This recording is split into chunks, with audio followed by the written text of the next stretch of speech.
Me ollaan taas täällä. Tänään meillä on aiheena viikonlopun vinkit. Näin juuri.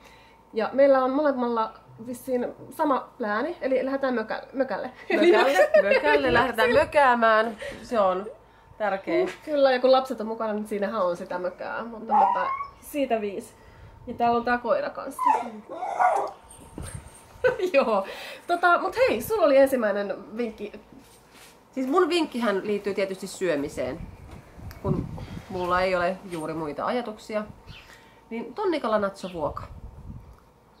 Se on bileruokien kuningatar, tai kuningas, kumpikohan se on.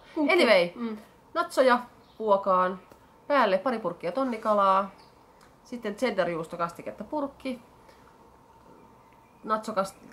takokastiketta, mitä se on, salsaa purkki, juustoraastetta, lisää natsoja ja sitten taas päälle juustoraastetta uuniin siksi, että se sulaa ja sitten se on niin hyvää. Erityisen hyvin se menee viinin kanssa ja skumpan kanssa, siiderinkin kanssa. Varmaan jotkut tykkää oluestakin, mutta tää viikonlopun vinkki. Ihan loistava. Menee ainakin mulla. Onko sulla mitään kevyempää? Ei kyllä. Kyllä mä teen nyt. Sä kyllä kehuit sitä niin maasta taivaisiin, että uskon kyllä. Joo. Eli sitten multa tulee vinkkejä huomiseen mökkiruokailuun. Eli tiedättekö mitä? Uudet perunat. Niitähän pitää nyt saada. Ihan oikeasti. Ne on niin taivaallisen hyviä. Siihen voi sulaa vähän jotain raikasta salaattia ja vaikka lämminsavulohta. Ihan bueno. Mahtavaa. Kyllä. Mahtavaa. Tota täytyy järjestää itsekin sinne mökille. Kyllä. Ja grillimakkaraa sitten illalla tietenkin ihan.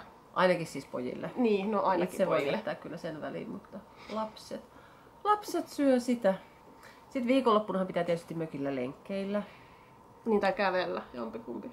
Lenkkeilyyn se on kävelykin. Oikeesti. No niin se muuten onkin.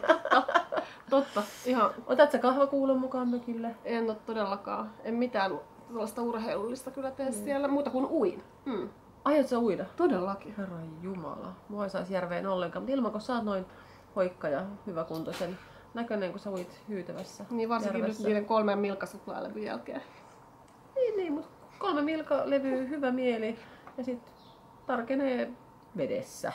Näin Joku helsinkiläinen sananlasku. Kyllä, aivan loistavaa. Ja maanantainahan me palataan sitten ruotuun. Ohjelmassa on salaattia ja lapsia ja Kananmunia, keitettyjä kananmunia. Mutta tekeekö ihmiset muuta viikonloppuna kuin syö? Ei. Jäädään miettimään tätä. Moi! Pus pus, moi!